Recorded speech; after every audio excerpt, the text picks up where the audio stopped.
to Canada, a user's guide and owner's manual. Many people want to fix this broken down machine called government. So join with me every week as we create an owner's manual to help people understand what these parts are, how they're supposed to fit together, and how to troubleshoot, maintain, and fix this broken down machine.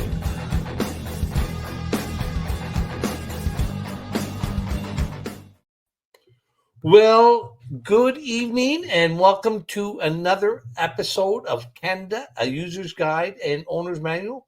And tonight I have the pleasure of having my daughter Chelsea Hilliard join with me to talk about one of the unseen and little known aspects of politics and government in Canada, and indeed most of the Western world. And it is that layer of the political parties that actually control it.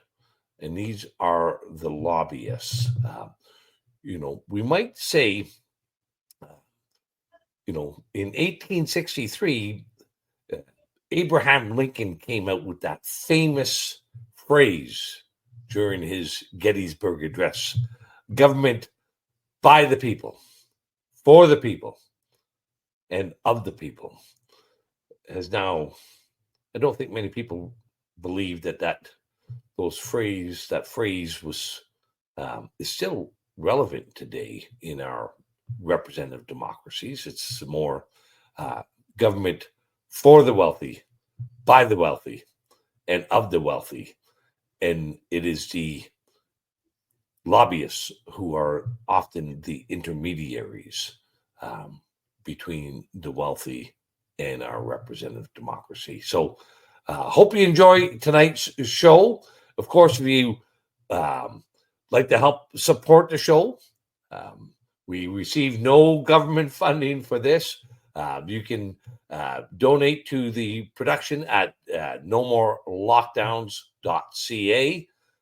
As well as if you have questions that you want to have specifically answered during our episodes, send them to my website, randyhillier.com, ask a question, and we'll have those links included in the video, as well, of course, share, like, and subscribe. And due to the overwhelming amount of censorship, even on the absolutist free platform like X, which isn't so absolute anymore, follow me on my Substack page where there actually is no censorship yet. So with that, thanks for joining me, Chelsea, and let's talk about lobbyists in Canada. So, yeah, I think you and I were speaking about things that we could be talking about that are important and of the moment. And I think one of the things that we came to was sort of the rise of this new form of lobbyist that we're seeing happen right now. And so that's sort of the genesis of this episode that my dad and I have decided to do.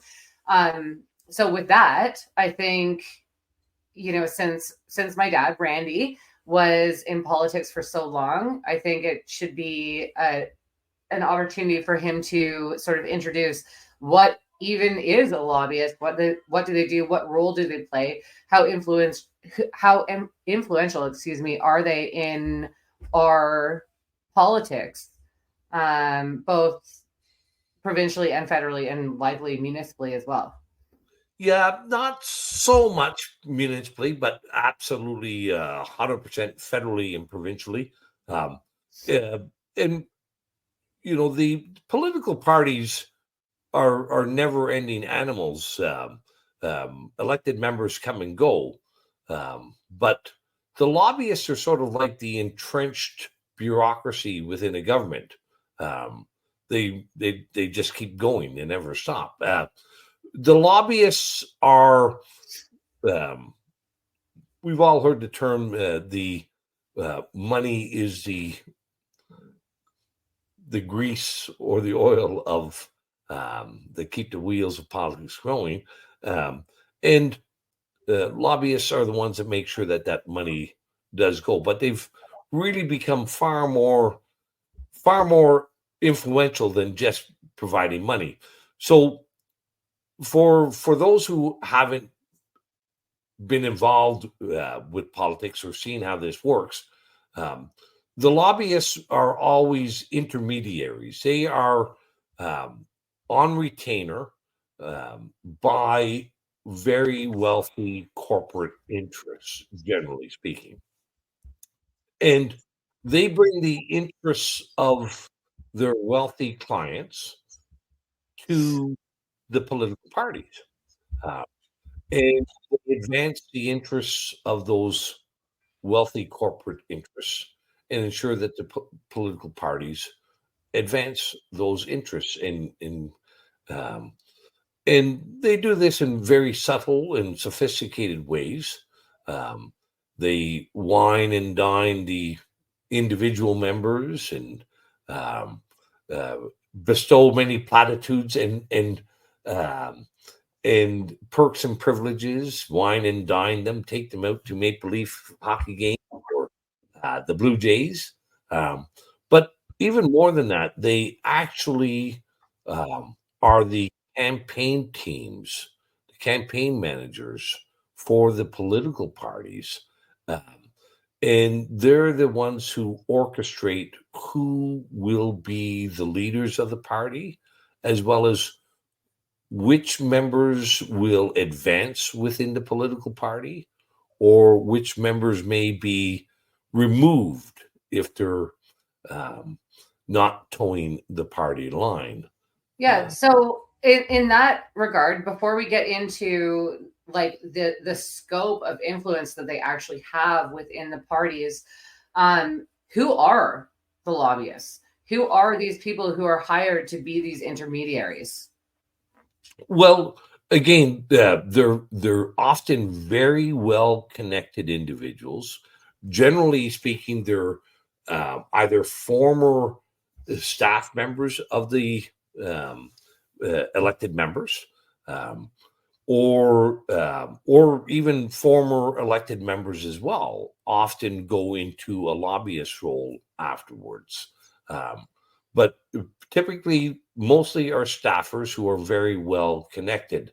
That's who they are, um, and you know, uh, and they've learned the trade craft of politics during their time as staffers or as members, and they've learned how to peddle or parlay their access and knowledge of the system to wealthy corporate interests, um, and and they become well nowadays. I would say, unfortunately, they become essential or integral into the way our political system actually works. Most elected members will speak far more frequently with lobbyists than they ever will with the voters who actually voted for them. And can I ask a question that might seem like very silly? Like I should absolutely know the answer to this, but like, I know about a whole industry called government relations. Is government relations just another term for lobbyists, or is there a subtle difference between those things? There's a difference without distinction. Okay. Government relations, lobbyists, it's all you'll see every one of these firms will I guess they use the term government relations to deflect the negativity of the term lobbyists. Okay.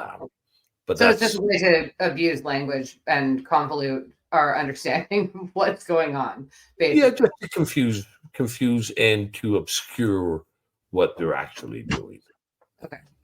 So, but we've seen, that's who they are. they're all on retainer from their wealthy corporate interests. They use those retainers to, like I said, to wine and dine and flatter elected members and extol the virtues of the member with platitudes. They become very sophisticated, very suave, and very polished. So I have a question. I have a question for you and I think that people are probably pretty interested because you have like direct knowledge and experience with this because you were an elected member. Like, do you have, I'm not trying to tell you to out anyone or whatever, but like, do you have any stories about times that you personally were lobbied so that you can sort of take this from like an existential idea of lobbyists to the personal? Well, there's an interesting one, and that is the first time I met a lobbyist. It took me quite a number of months before I realized he was a lobbyist. Like, that's how good these people are. I had no idea that he was actually being paid by somebody else to come and talk to me about various things, and that's sort of like the gradual incremental way these guys work. They don't tell you that they're being paid by Galen Weston and Loblaws or by David Thompson and Thomson Reuters. They just, they're very friendly, personable people, and they're interested in public policy, and they, so. And I imagine they get funneled through, right? Because they might get in your ear because they're in the ear of someone like a colleague of yours that you trust or are friends with, and so then they sort of get funneled through the pipeline of elected members. Yeah, and this is where they look like party operatives. They look like party people, and it's obscured. Like, and the first one was like Stu Kiff, and I know you've met Stu Kiff, yeah. And that's who I'm referring to. Like, he's a nice guy. Yeah, he's very nice. Very nice guy. But it took me a number of months before I realized that he was a lobbyist. Okay, well, and listen, lobbyists, like politicians and like everybody else, they come in different shapes and sizes and qualities and calibers. And Stu was a very nice guy and very professional.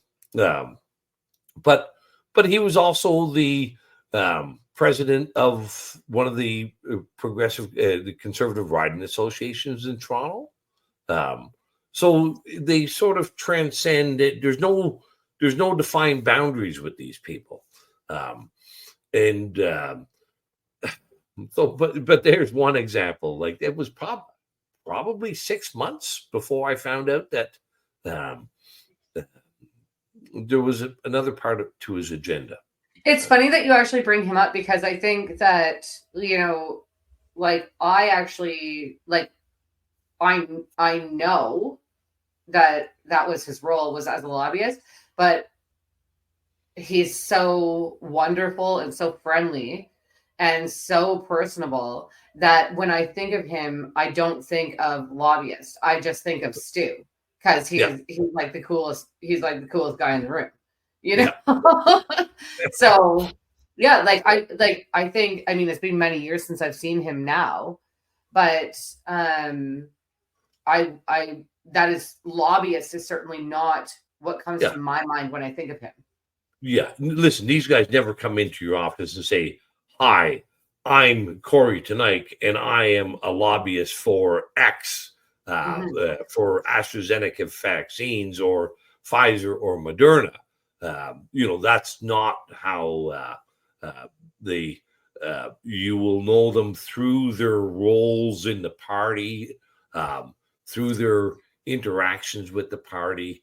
And it's only when you start inquiring and looking into things that you realize, okay, there is another part of the agenda here that isn't being overtly stated. Mhm.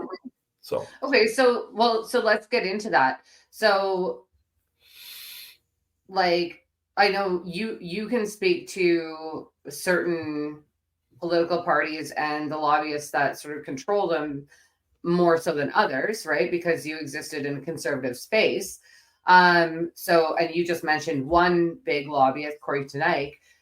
So, like, let's get into sort of like who some of the big lobbyists are in Canadian politics, whether it's provincial, like Ontario Conservative provincial or federal, and and sort of discuss what their roles are and how they impact. So Corey's a good example. Yeah, Corey Tenike is a great example. He was a former director of communications for Stephen Harper's Federal Conservative Party. He became the campaign manager for Doug Ford's leadership race, along with another former Harper conservative, Chris Froggatt. And they ran Doug Ford's leadership campaign. When Doug Ford won the leadership, both Chris and Corey started up their own lobbyist firms in Toronto to effectively lobby Doug Ford, who they are the campaign managers for. And when Doug Ford became premier, and and that's what they did. So, and maybe I'll just show a screenshot of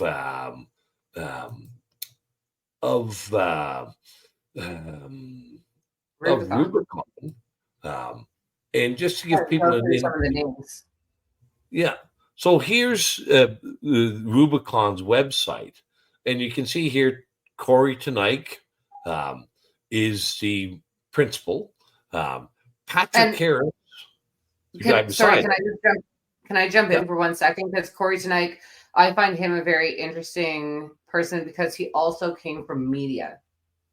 Oh, yes. So after he left, this is again where the lines get blurry and obscured and difficult. So Corey was the vice president of Sun Media when they launched.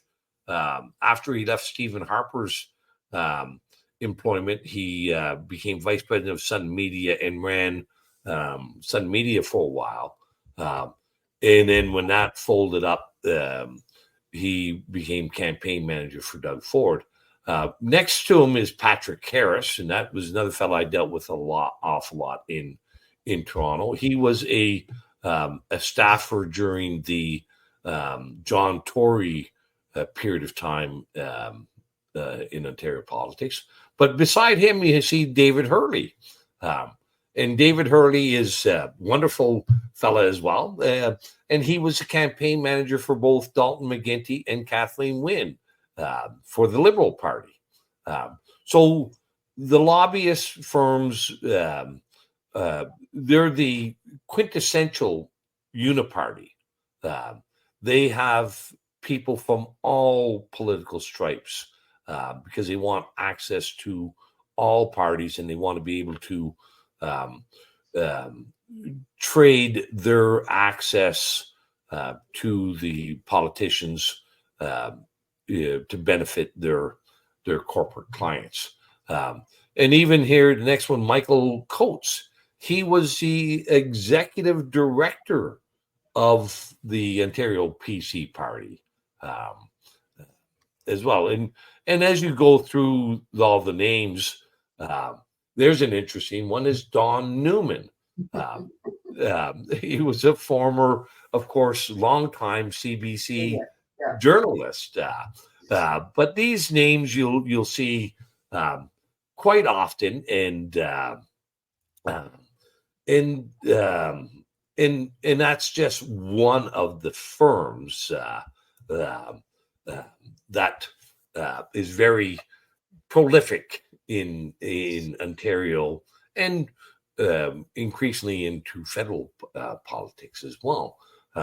But here's another part of what we've seen is not only are these people the campaign managers and the lobbyists and the government relations people um, for their clients, but they also sit in on the caucus meetings so they are viewed as a component of caucus. And I've also seen them actually sit in on cabinet meetings. And for those who aren't aware, like the cabinet meeting is historically been strictly for members of cabinet and no one else.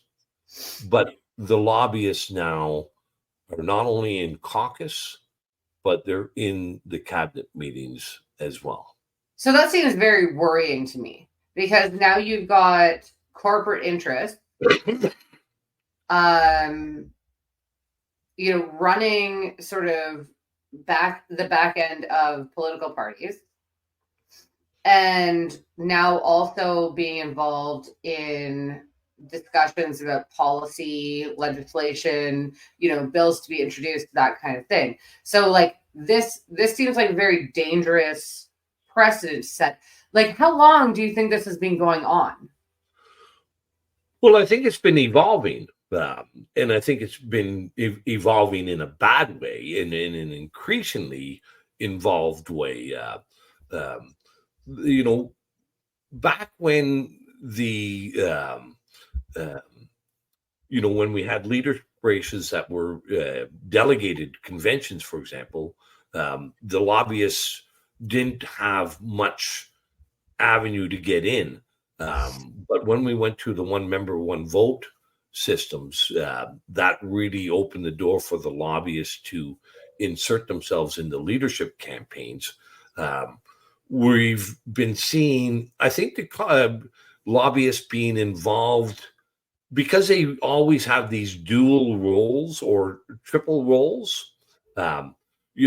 Corey and Chris and these people could come to caucus either as a GR, government relations, or as a lobbyist, or as the campaign team.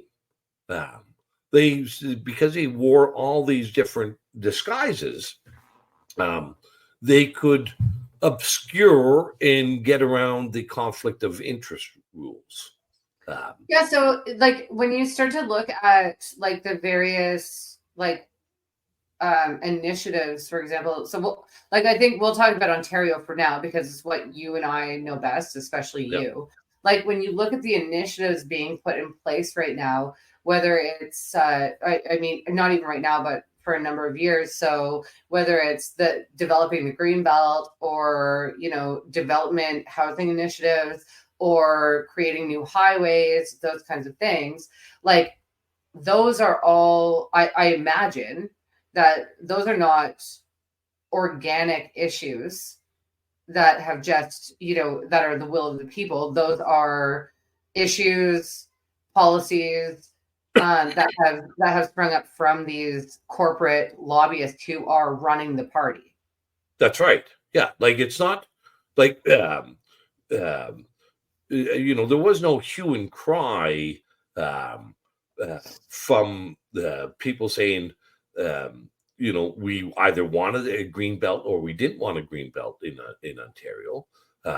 This was pressures by very wealthy developers to enhance their profitability by having their lands and properties zoned in a manner that would make them more profitable, and having other properties of their competitors zoned in a way that would make them less competitive and less profitable. So would I be right or wrong to assume that that there would be a lobbyist for a developer in the sort of green belt who would then not go to Doug Ford, but who would go to someone like Corey Tonight or Chris Froggatt or Dean French, and so they would go to them, lobby the lobbyist who's already inside the party, and then they would go to Doug Ford and lobby on behalf of them. Yeah, they Is would. that They sort would. of how it works?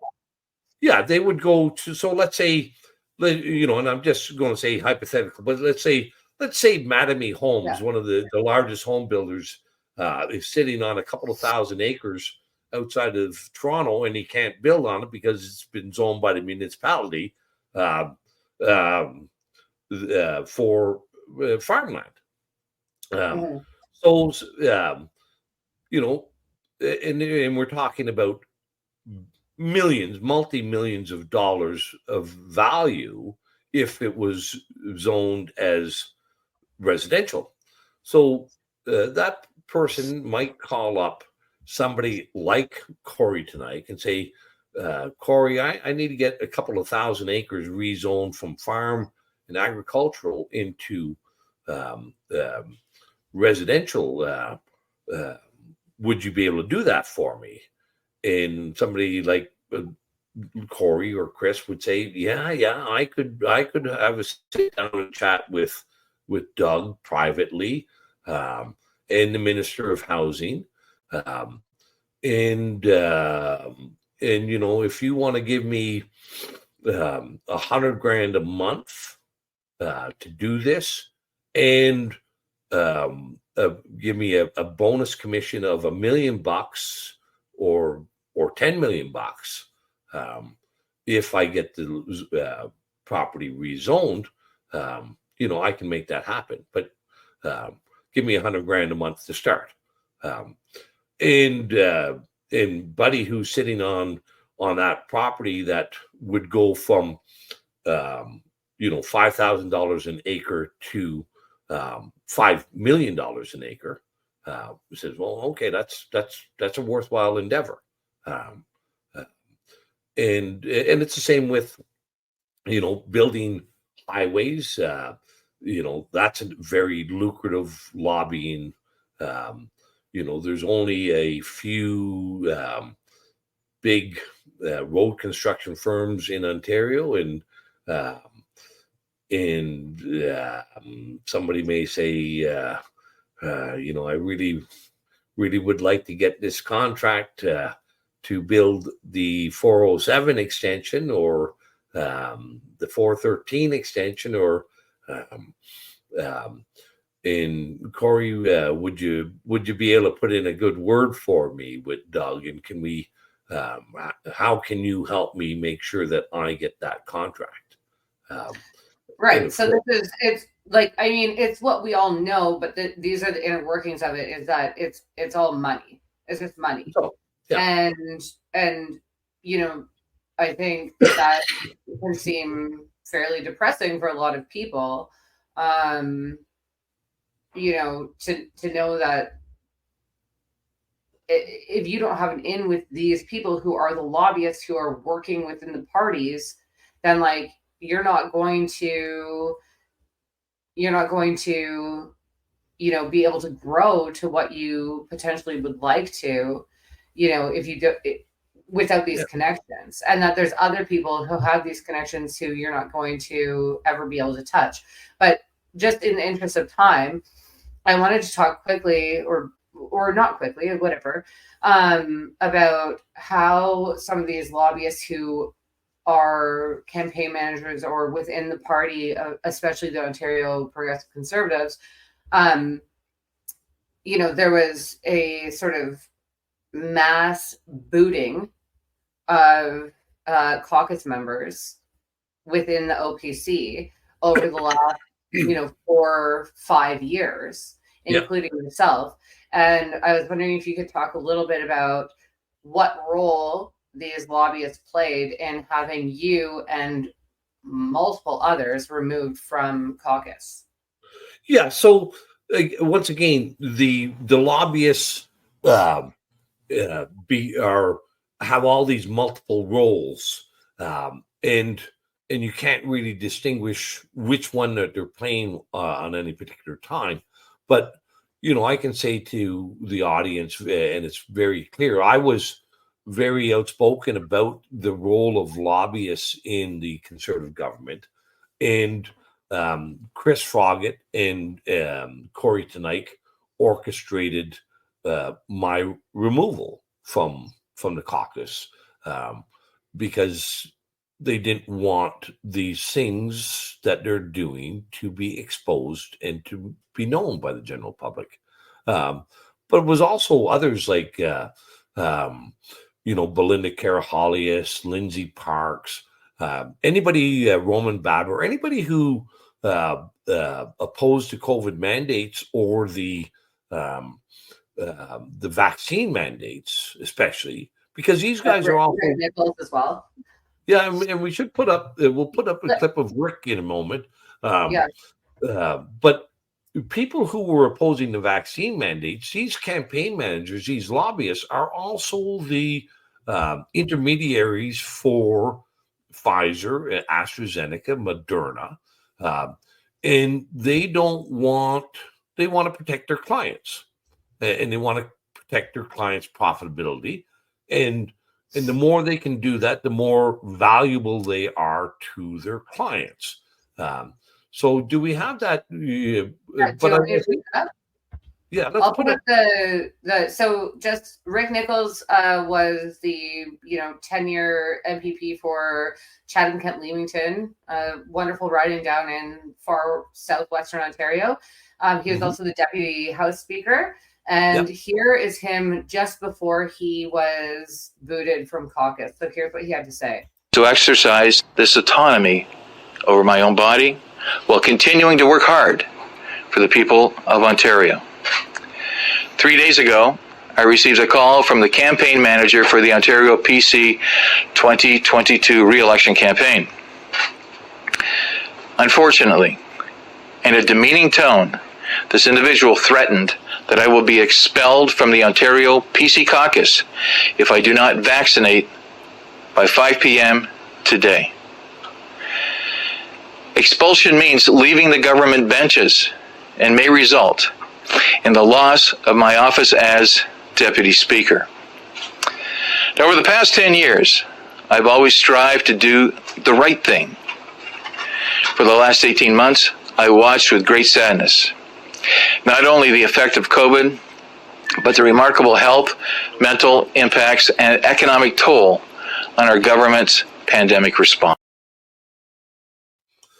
So, there you go. He didn't mention by name, but he said the campaign manager called him. And I can say to you in the audience, the campaign manager for the 2022 campaign is Corey Tenike, the same campaign manager who's for 2018 and for Ford's leadership race, and who is the principal owner of Rubicon Strategies, and you can go through the lobbyist registry and see all the very wealthy pharma companies and others that he represents. So he's being paid by them to be in on caucus, being paid by them to be in on cabinet meetings, to advance their agendas, and to control who says what within the party and what legislation gets put forward. To imagine that someone like Corey Tenike has the power to basically strip someone of their elected status. They were elected, like Rick Nichols was elected by the people. Yep. I know the people behind your ousting. Yep. Again, you had been elected for 15 years by the people. To think that these people who are solely representing corporate interests have the ability to take out someone who apparently has been democratically elected it's insane. I think that people sort of have an idea that this is going on, but they don't really understand how it all Well, they also have the power to take out the leader. Right. Which And that's which we've seen happen multiple times, especially we saw it federally with the Liberals and for a number of years until they finally got Trudeau in. And then we saw it with the Conservatives. I mean, the whole time that you were in elected office, I mean, you had 4 different leaders over a fairly short years. Yeah. And Justin Trudeau will be taken out by the lobbyists. It's not his decision. He will be removed, and I suspect this week. He will be removed, and it'll be, the caucus has a part of that, but it'll be the lobbyists who have the major role in that. But one of the troubling developments as we're seeing this, lobbyists have been this disguised and covert part of our political system in our government for some time, but now it's also becoming overt. And recently, like in the last week or two, that we've seen how Elon Musk has done away with the intermediaries. He doesn't need a lobbyist now for him. He is part of Trump's transition team. Well, so this is how we got to this topic, right? To speak about what sort of the rise of Musk. I'm sorry to do this. I just want to go back half a second, because I think that there's an interesting little part of the getting rid of the leaders. So, and I just want to hit on this really, really quickly. So Andrew Scheer was selected to be the leader of the Conservative Party of Canada. And I don't want to shill for anyone right now, but Maxime Bernier probably should have won that election, but Andrew Scheer did, or, whatever, because of the dairy cartel lobbyists. So he was basically selected by them because of them. Yep. And then we had him ousted when he was useless, and they brought O'Toole in. Now, Poilievre he originally was going to run in that leadership election, but then he dropped out. And I remember saying to you at the time that it felt very clear to me that what he was told by someone was, now is not your time. Sit down and wait for your turn. So they let O'Toole sort of take the L on that election. And then they said to Poilievre, okay, now is your time. Now you can go. And that's exactly what happened. That's all lobbyists doing that. It's all O'Toole. Well, first off, it was the lobbyists who mobilized the dairy farmers and to make sure that Max wouldn't win that leadership race, and that Scheer would. It was the lobbyists who told Pierre to sit out the next round. They had decided that O'Toole was their best shot at winning, and Pierre, he was musing publicly about running in that election against O'Toole, but within a couple of weeks he said no. He was told where his place was, and then when O'Toole flubbed and floundered, then the lobbyists said, okay, now it's your turn, Poilievre, and let's take off your glasses, let's put some tighter t-shirts on, let's remake you. Let's bring it home. Whatever, So I just wanted to sort of squeeze that in there before we get into Elon Musk, because I think that Elon Musk and what he's doing is really sort of the genesis of why you and I decided to choose this topic for tonight, because it's very much pertinent to what's going on right now